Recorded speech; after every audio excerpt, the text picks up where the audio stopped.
Hey, everybody. Welcome to Sound Check with Ridenour Robinette. Welcome. This is our very first podcast. Welcome to 2024. Hope everybody had a great holiday. We've got craziness happening today. Me and my partner, Jimmy Robinette. Hey, Jimmy. Hi, Keith. What's happening, brother? It's a great day here in Florida and very happy to be part of this. Absolutely. So what is going on in your world? In my world right now, this is our first podcast, and you approached me with this months ago, and we've been working diligently on this.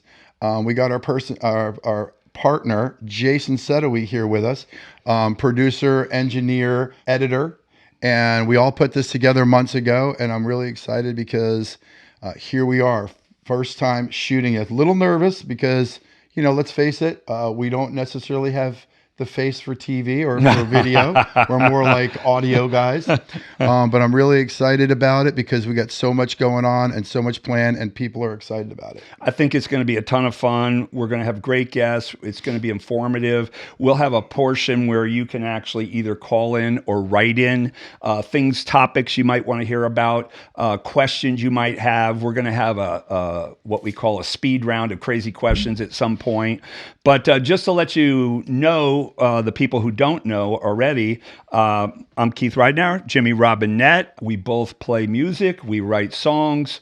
My primary job at the moment is writing and recording and engineering. Jimmy's main job, Jimmy, I'll let you take it over. Well, I have a lot of jobs. But I just first of all want to say, happy holidays to you. Absolutely. Let's get that out of the way. I had a great holiday. The kids are all happy, and your grandkids are happy. The grandkids are ecstatic. Everybody was happy. Everybody is happy and healthy. So belated happy holidays to everybody, and we appreciate you tuning in. Long story short, yes, I do play music around town, as most people know who possibly are viewing in right now. I've been doing it for a very long time, since I want to say the late 70s, God forbid. And I'm still doing it right now. I'm doing it even more than I was when I was a kid. Doing about 100, 120 shows a year right now, and with a few different bands I won't mention at the time, but things are going really good. And I have a couple businesses that I run from home as well. That's keeping me really busy. And now this podcast, it's going to be amazing. We're going to get everybody involved. We got great guests lined up, like real, just guests that we feel like are really have a lot of reach and a lot of exposure in South Florida, and people are going to be interested in hearing what they have to say. And beautiful. Why don't you tell them about our first guest today? Well, our first guest, we had to think this whole thing out, is my friend and Mike Goodwin.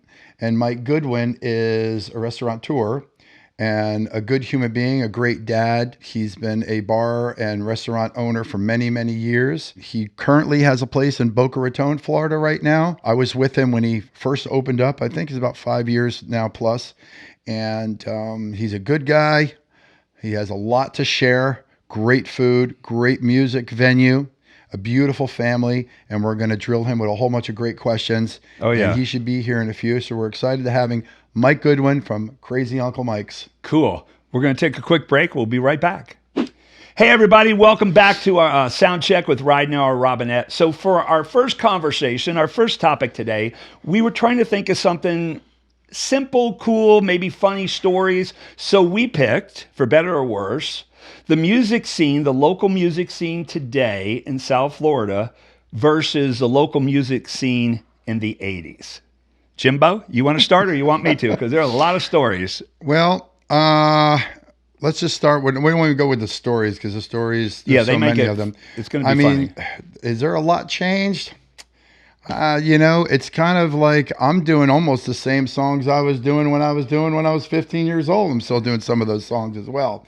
So the truth of the matter is, some of these songs that are just the epic, raw, hard rock and roll, 70s Stones, Beatles, Zeppelin. You still do them play that funky music, white boy? Huh? You still do them play that funky music, white boy? Of course. What are you talking about? I was just double checking. Yeah, along with Sweet Home Alabama and Born to Be Wild. And Long Train Running. And Honky Tonk Woman. And Long Train Running. Yeah. Okay. You know why? Because they still work. They still like them. Okay? Absolutely. So a lot of there's a lot of cover bands out there right now. The business is very good. A lot of live music venues, not like they were when we were kids. When we were kids, there was one on every block. Well, that's one of the things I wanted to touch on. Yeah. So back when me personally, I used to play full time. That was 5 or 6 nights a week. So you would bring your gear in, you'd set up at either the Playpen, the candy store, the Crown, Big Daddy's, and your gear would be there for 2 to 4 weeks. That just doesn't happen anymore. So that's the biggest thing I saw back when spring break left Fort Lauderdale. From that point on, whatever year that was, I'm not sure. But from that point on, I saw, and you being someone who books bands, you can relate to this more than I, it seemed like that all went away. And then places were just booking 1 or 2 nights with each band, whether it was a single, a duo, or a 5, 6 piece band. That's one of the biggest things that I saw away. You used to be able to book out 6 months with 2 or 3 different agents and pick your weeks off, and you knew you were set for the half a year. How is that different? Well, I mean, it's funny you said that. I never thought about it. I don't know when that started to fall apart. I know that I was doing the Bowery JWs back in mid to late 80s. Oh my God, am I that old?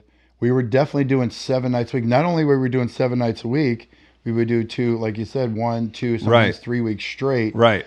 And where that started falling out, I think somewhere in the 90s started falling out. I don't know what happened.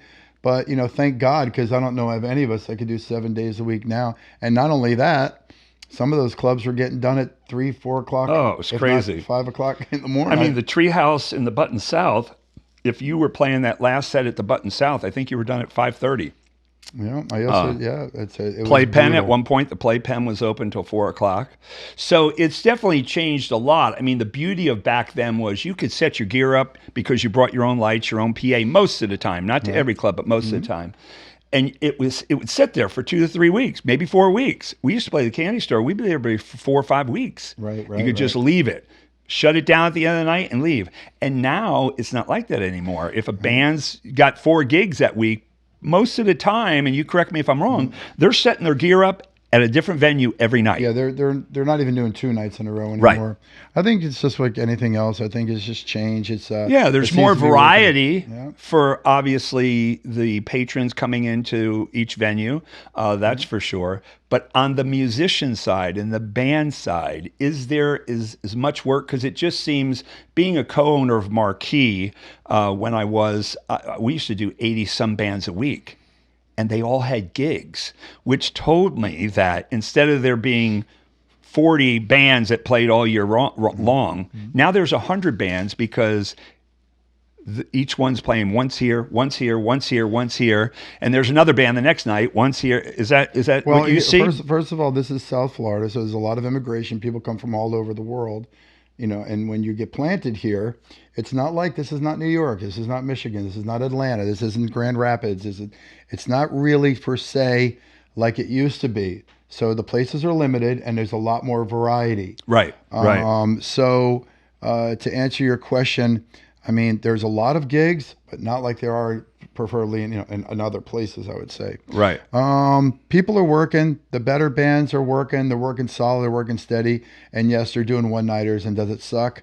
Probably. You got to load in, load your gear, load out. But you know what? Could be worse. You could be cutting grass. You could be doing roof jobs. Right. And or some of them are during the day.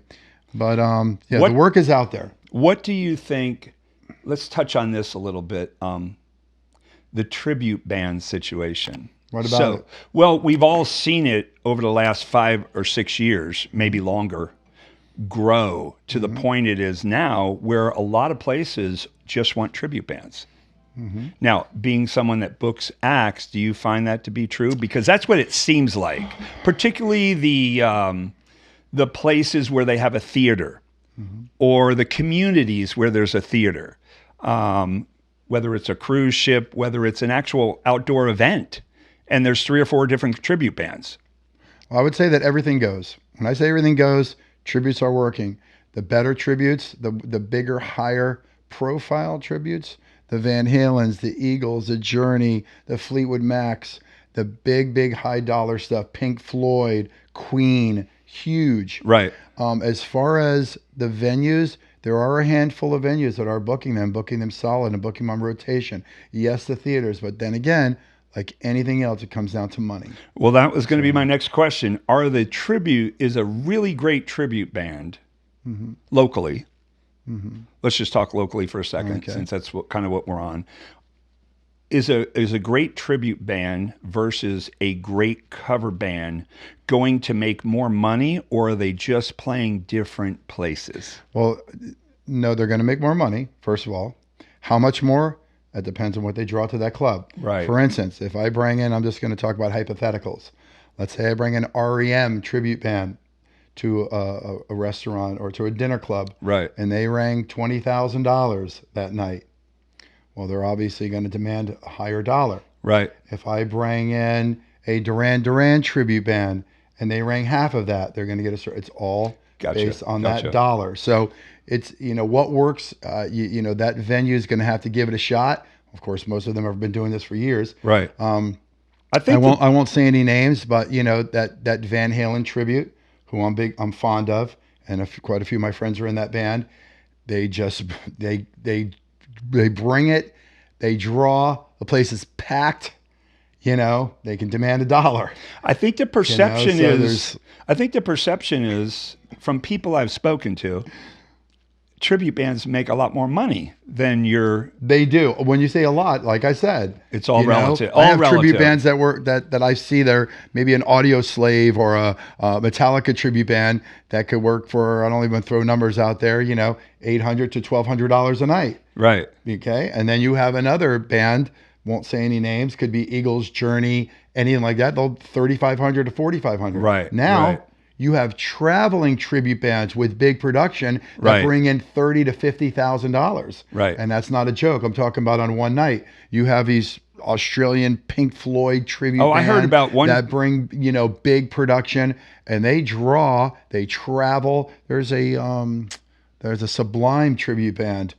Oh my God, I think I wanted them for an event, a festival. They wanted 20 G's. Right. Why? Because that's what they bring. Yeah, I heard there was one Pink Floyd tribute band, maybe in New York or California. Yes. I was talking to a buddy of mine. He said they're getting 30 to 50 grand a show. Yes. So that's not necessarily local. No, well, it's not going to be local because they're local. Right. There's no plane flights. There's no hotels. Right. There's no writer. There's no production. Right. It's all in-house. Right.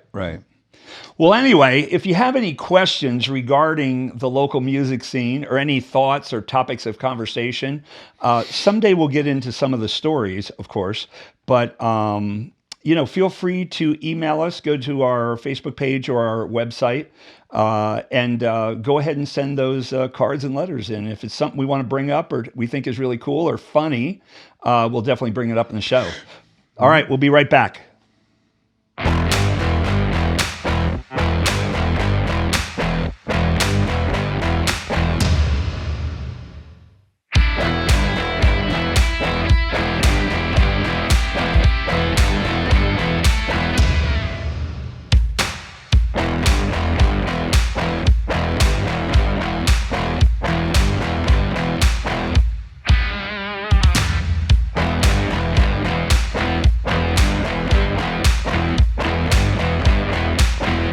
Welcome back, everybody. Welcome to Soundcheck with my friend Keith Ridenour. I'm Jim Robinette. Hey, what's happening? We're very happy that you guys are still tuning in.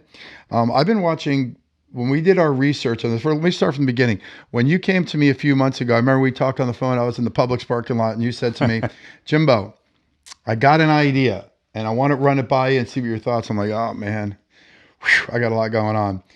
Long story short, you approached me with these ideas, the podcast. I said, I don't know. I'm not really big on getting in front of a camera. Do I really have anything to say? We thought about it. We researched. You did your research. I did my research. You talked to me a little bit about Jason, and here we are today. I've been watching podcasts now a lot, trying to get, into one or what interests me. Right. It's not easy putting this all together because there are a lot of people that just sit behind a cell phone. There are people that have big production and big money behind them. Right.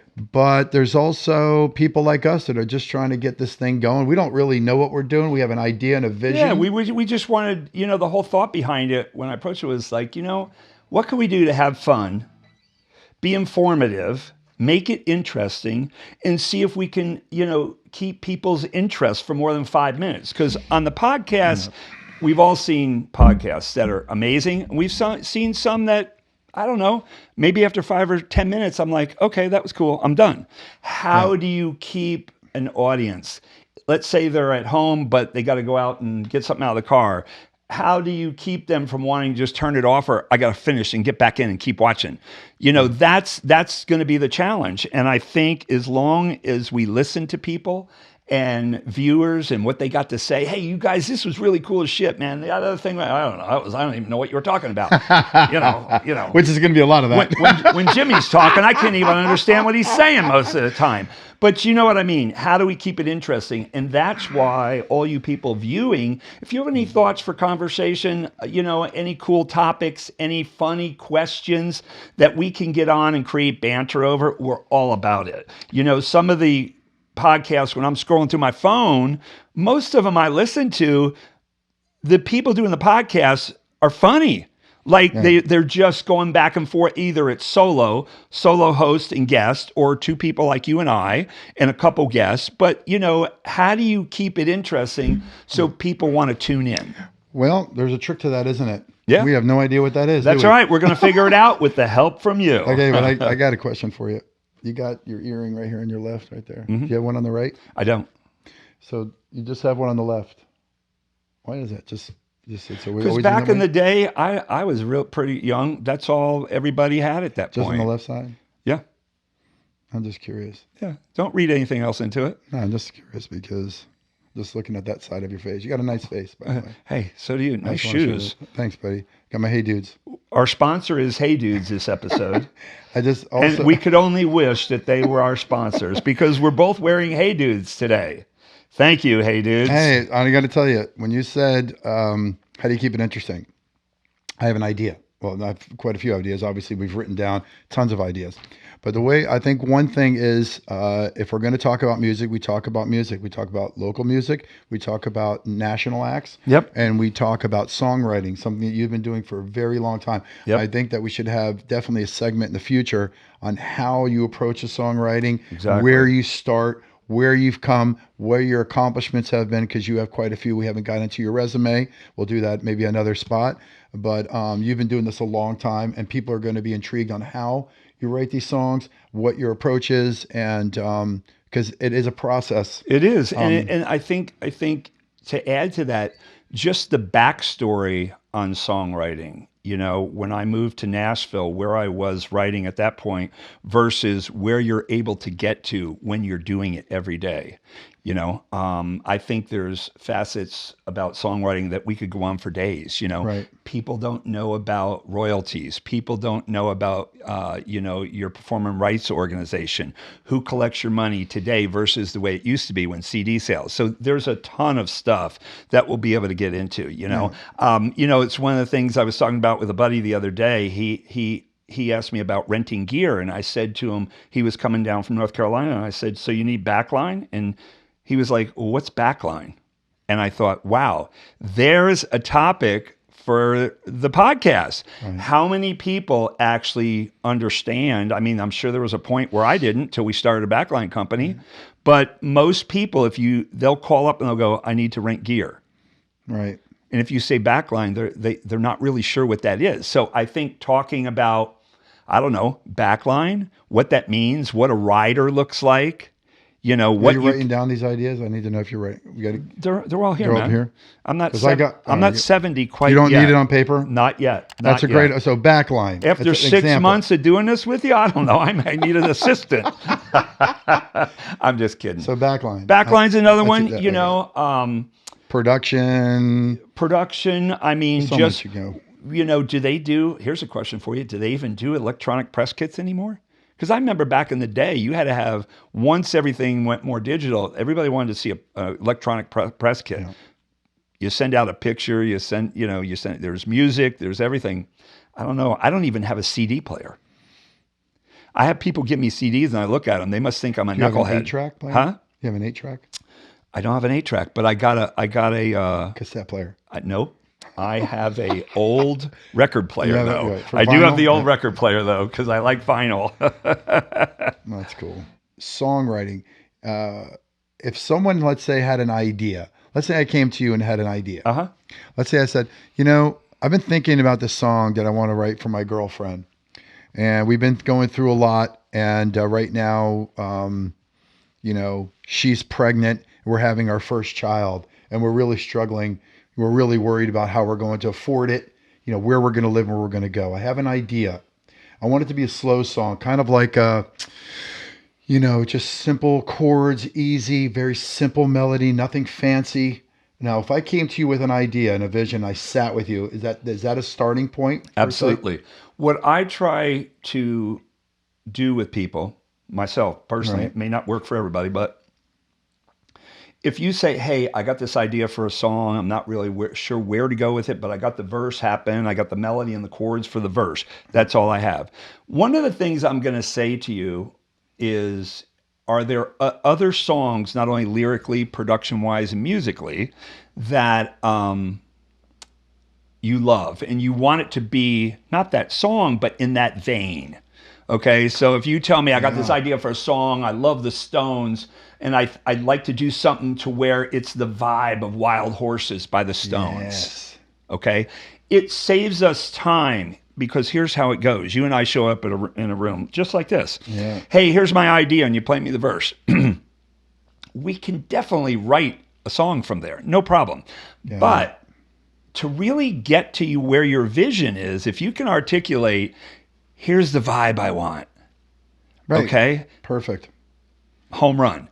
We're going to get to that point. You already have a starting point because you're coming with an idea. Right. This is what I want this particular song to sound like Tennessee whiskey.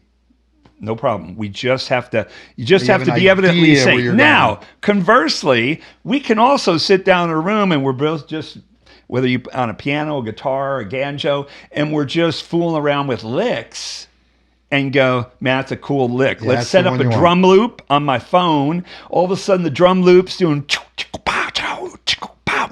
and all of a sudden, we're off to the races. Also, another way.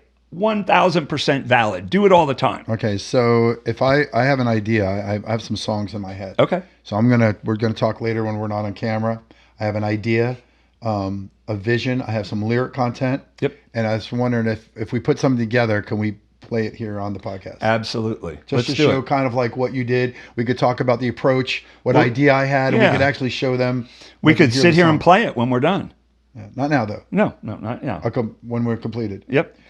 Jason, would you be interested, and chance are that you would sing on this, like maybe a backup, like a harmony? I could do a backup harmony, yeah. Okay, so Jason, he could also do acoustic bass from over there, couldn't you? Yeah, I could knock out some bass. Okay, he doesn't suck. I don't think so. I'm just asking. I don't know. Well, just guitars, but okay. I thought you played bass. Oh. Yeah. I play a little bit of bass. Okay. But guitar is my preference. We're only going to have 2 chords in my song, so you can play bass. Well, we're going to change one of them. Jason, it's good to have you. I'm glad that you're part of what we're doing. Absolutely. We're going to get Jason involved with this podcast. I want to thank everybody for tuning in. We're going to take a short break, and then we're going to have Mike Goodwin from Crazy Uncle Mike's going to be joining us. We're really looking forward to it. If you're not bored, boy, wait till you see the next segment. That's you're right. Be super bored. I'll see you then. See you then. Welcome back to Soundcheck with Ridenour Robinette. Hey. This is our debut. Like I said earlier, this is our debut podcast. Super excited about it. We had a huge list of guests that we put together that we're going to be bringing into our podcast for the next 12 months in 2024. And we could not be more excited to have Mike Goodwin from Crazy Uncle Mike. Can we get a round of applause, Yay, Jason? Mikey. Jason, please. A little round of applause. Well, I'm glad you're wearing the pillow to cover up how excited you are. Yeah, well, you know exactly. What? It's a prop. We're in the TV business now. We're in the podcast. It's a prop. Usually he's got the guitar. You have your water. Yeah. I have this. He has the guitar, whatever he has. So. Or do I need to hug a pillow too? Yeah.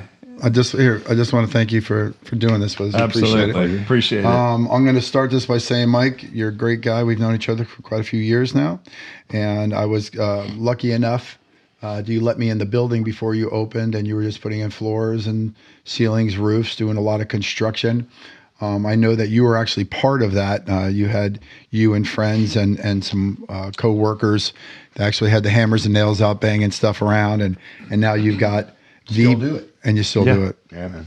And you still got now you have the premier live music venue restaurant in Palm Beach County. And congratulations to you, because I know it's a lot of work. I'm sure there was several folks that didn't think that it would have lasted this long, and not only has it lasted, but you've prospered, and it's amazing because I'm fortunate enough to play there. You spent a lot of money and you've expanded, and congratulations to you and Crazy Uncle Mike's. Yeah, thanks, man. Yeah, it's a fun journey, and Boca's a great place to have a venue. It really is. It's like I'm kind of in the 50-yard line between Meisner Park and Atlantic Ave.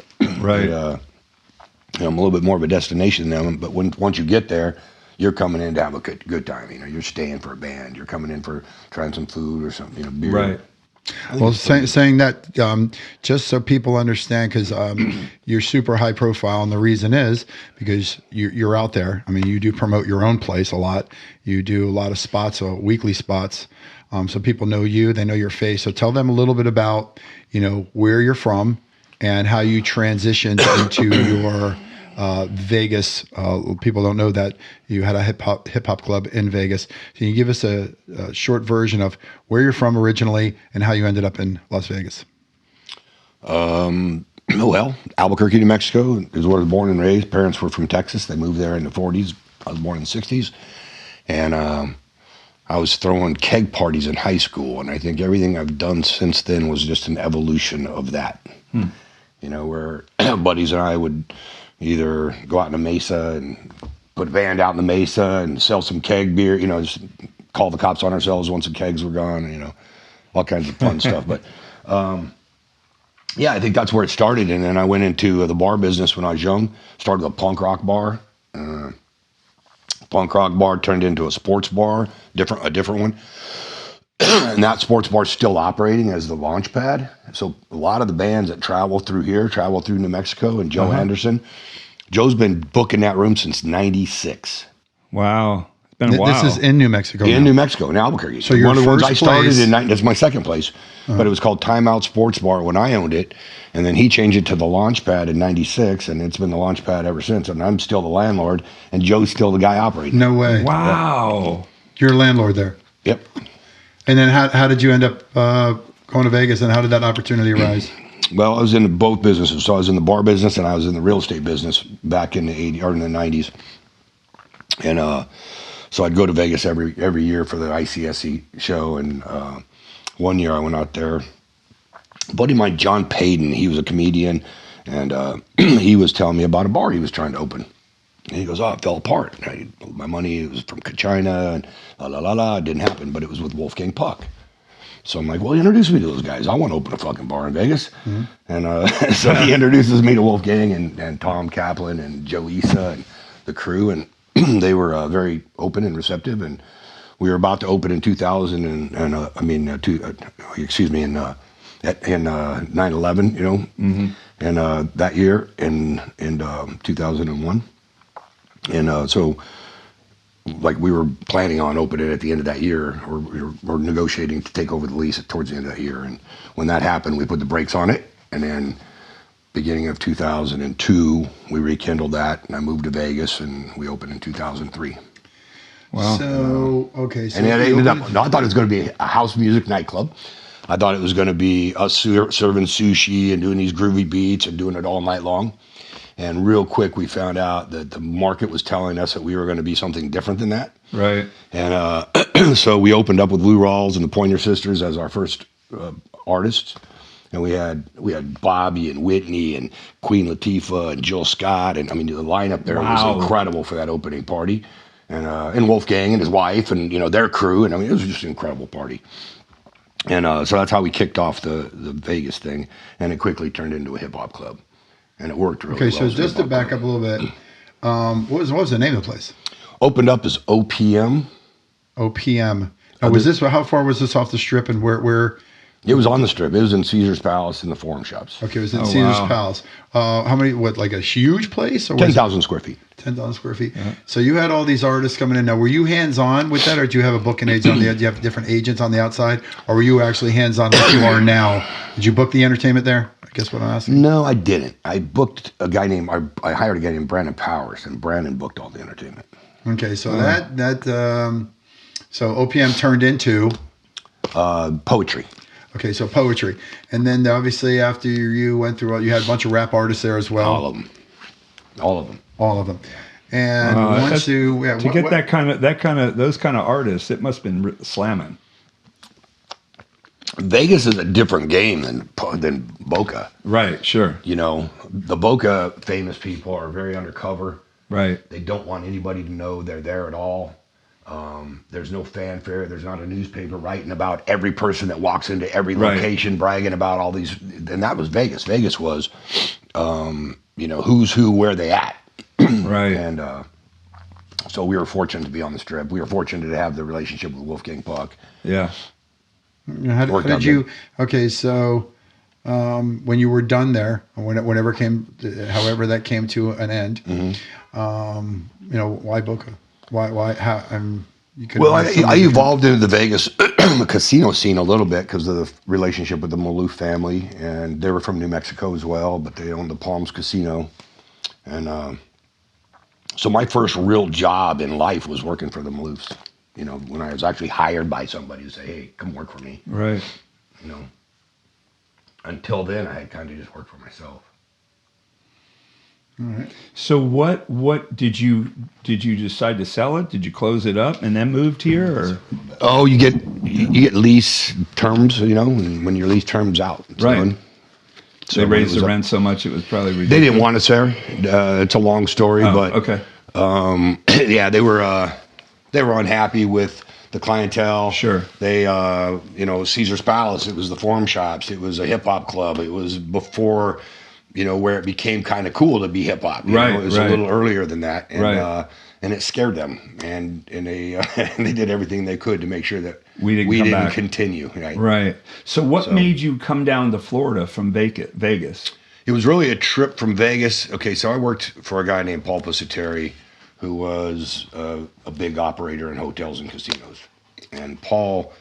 He was the president at the Palms, and then he went to the Hard Rock, and then I went to the Hard Rock with him. Oh, okay. And Hard Rock where? Hard Rock Vegas? Vegas. Oh, yeah. Okay. And then he went to the Bahamas to open up Baha Mar. And when he went there, he invited me to go out there as well. And so my family and I went to the Bahamas. So now we're on the East Coast. Right, right. You got to the water. Yeah. And my wife didn't want to leave.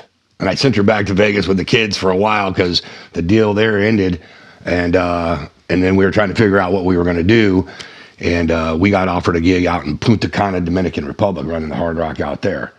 And so I moved out there, and the family moved back to Vegas for a little while. And then I told her, I said, if I'm still there in 6 months, we'll get, and the kids are done with school, we'll sell the house and we'll move to Florida. Right. And we picked Boca because of the schools, 3 young daughters. Okay, so that's my question. So it was kind of random. I mean, you had an idea. Right. But you had to come here and scope it out and scout it out. And then once you realized it was Boca, then you went to look for a location, correct? Yeah, we moved to Boca before I was looking for a location because I was working for the casino still, and I just didn't want to travel. She wanted to be here, and it was much easier to see my family more often when I lived in Punta Cana than if they were here than in Vegas, right? It was a quarter of the trip. Yeah. So it was a pretty easy decide, hey, once the kids we didn't want to move them in the middle school year. Right. Because we had just moved them back to Vegas. I mean, it was like they had already been moving, they'd been living in different countries and different places. So it was like, let's get them through the school year, then move to Boca, right? So then during that time, we were looking at, where's the best places to live. We picked the neighborhoods where had the best school locations, all 10s. And Boca's a great place to live, without question. Yeah, yeah. I'd still live there. When you went looking for the location you're in, did you look outside of Boca, or did you just know you wanted it close to the house in Boca? I think I was scoping out a lot of different opportunities, although the convenience was a big factor. Right. Right. And once I started doing the research on this building, though, it slowed me down on my negotiations a lot. Right. Because there was a lot of problems. And I didn't even do as good of a job as I should have. I did okay, but there was so many problems with this building, and I had to do so much way above and beyond what we had in the contract, in the original scope. It was ridiculous. And you did this with no partners? No, I'm just curious. It's my wife and I and my sister and her husband that live in New Mexico.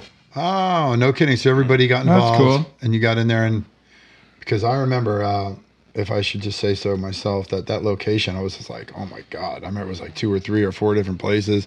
I would drive by there and have a new name outside. I'm like, oh. Yeah, well, Neighborhood Bar and Grill lasted from 95 to 2010. Oh, okay. That was a good run. Yeah.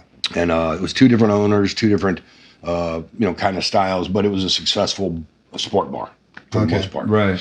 And then in 11, a guy opened it up as a players club.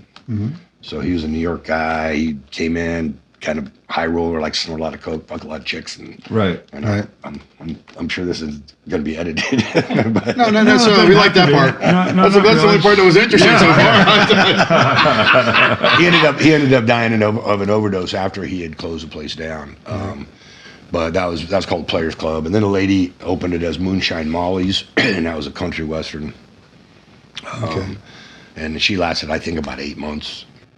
So you got in there, you found your location, Yep. you did your research. I'm sure you got other people involved to make sure you knew exactly, well, not exactly, but you checked out the demographic. You kind of figured out what you had to put in, what you might get out. You had to put a menu together. You knew you had, because when I sat with you, when you first got the place, you had a vision. Like you walked me around the building, kind of like Keith did when he opened up his studio. I went in his studio when it was concrete. There was nothing in there. And he said, this is what we're going to do, A, B, and C. And I remember you did the same thing. You had a layout and a vision, an idea. You knew what you wanted to do, where the bar was going to go, the chandeliers, the idea, the vibe. And it came together as I kept visiting you. I saw how the vibe came together. So I guess my question to you is, you started to come together. You had a lot of people involved. You spent a lot of money getting it going. So today, where we're at, what is it, 5 years? Yeah, plus. But 5 years later, right? Yeah, 5 plus. So in 2024, things are going good. It looks like, from what I can see, everybody thinks when they walk into your place, that you're making tons of money, what a successful place. They don't know really what goes on the back end.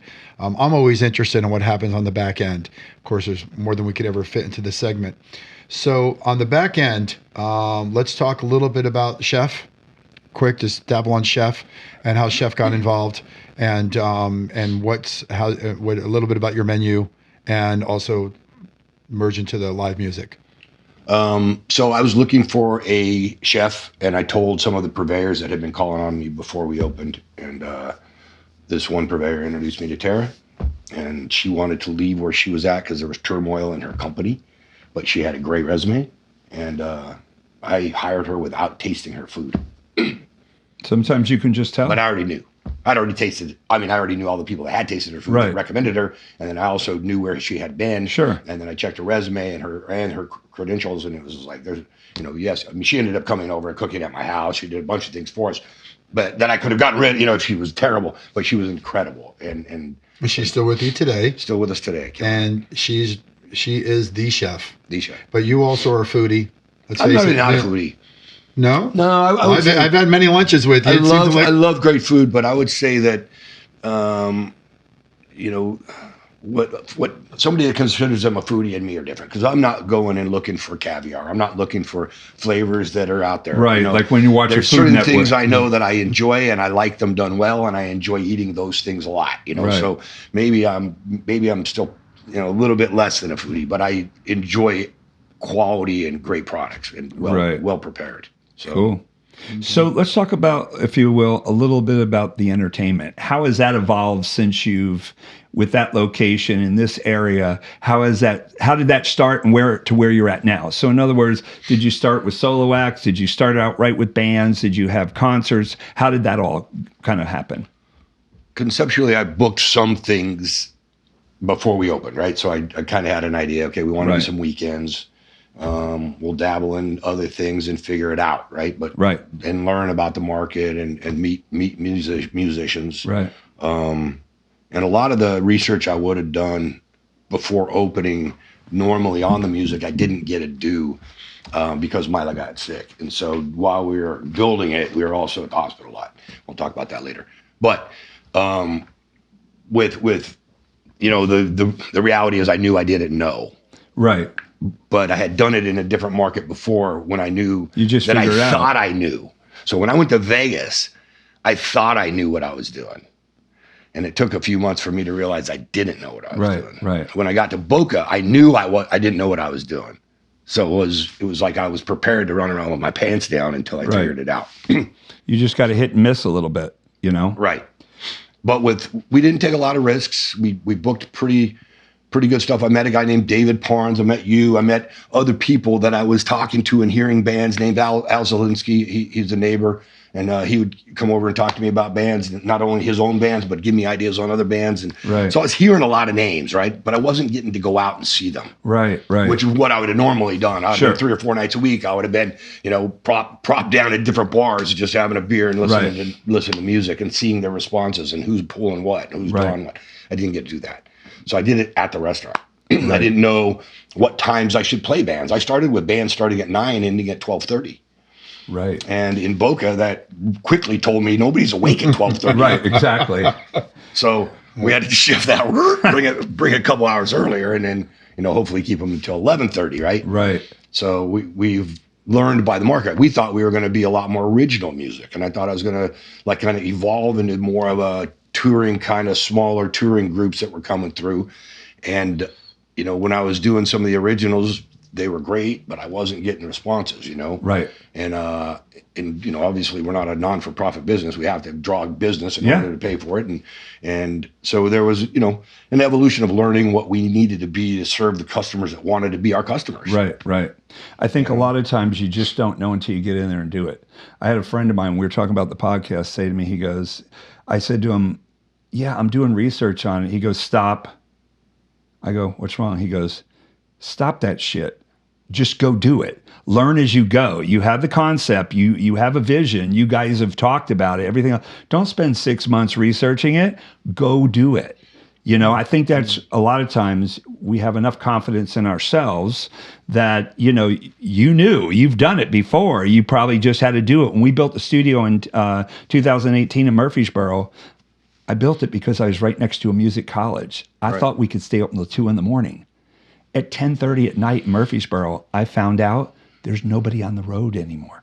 So again, like you did, I get it. You kind of learn as you go. Try this, try that, and you listen to people. You figured it out because definitely I watched the whole thing because it's my business to know your business and everybody else's business. So I watched how you started doing this, A, B, and C.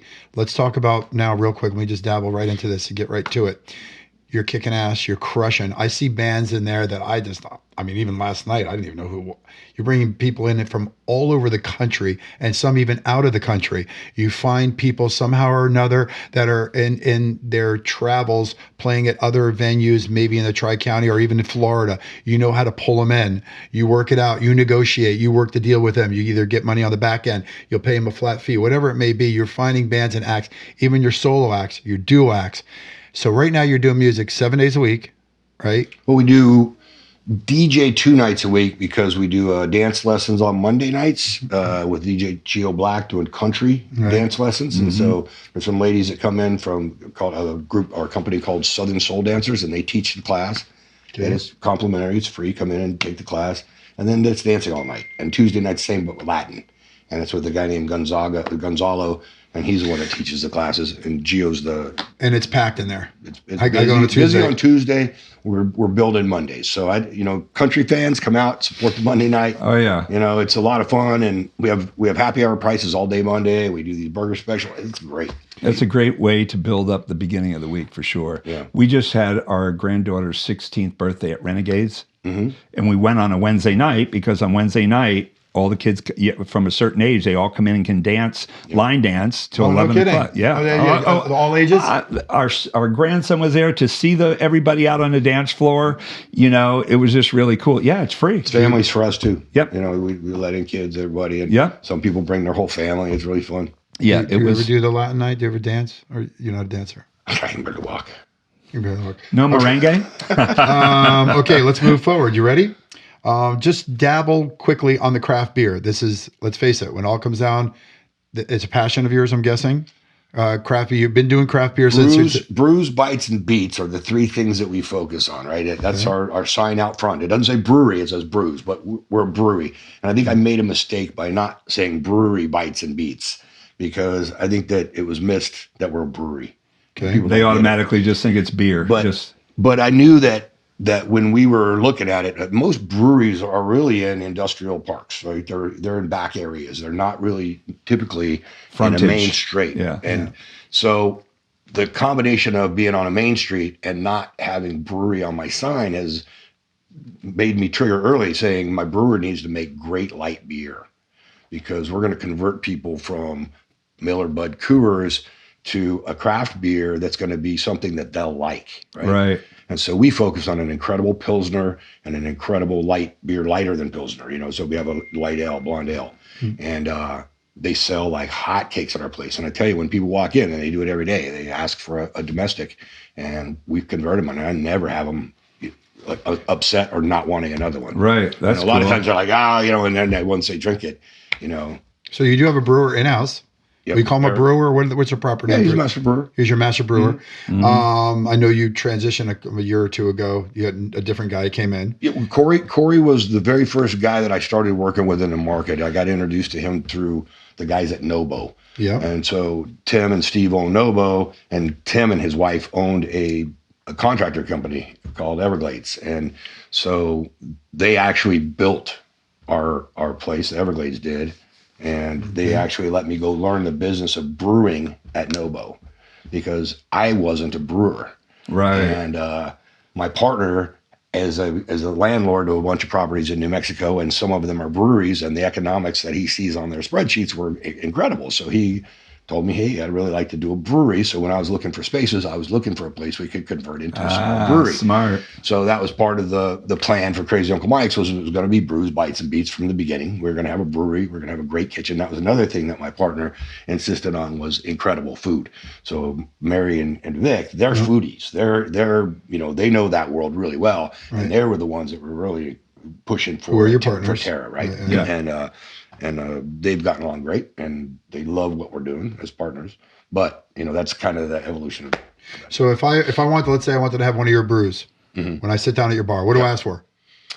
Well, there's a wall that has all these boards that have every beer and a description of them. So each one of them has a sign up on the wall. You have tons of different flavors. Yeah. We go from lights to IPAs to sours to porters to we got them all. Wow. If I wanted to go, do you have a sample? Got sample paddles. Yeah. Okay, because I want to try this next time. When I first met you, you had a lot going on. Not only the transition of your entire family relocating, coming up with this business, you also had Mila. Yep. All I can say about that is that she has a foundation called Mila's Belief, and you can pull that up and put it up on the thing, what it is, and I'll give you the spelling later. But we do a big event in March. And, can you tell us the date? March 13th. March 13th. Okay, March 13th. Look out for that. Looking for Crazy Uncle Mike's.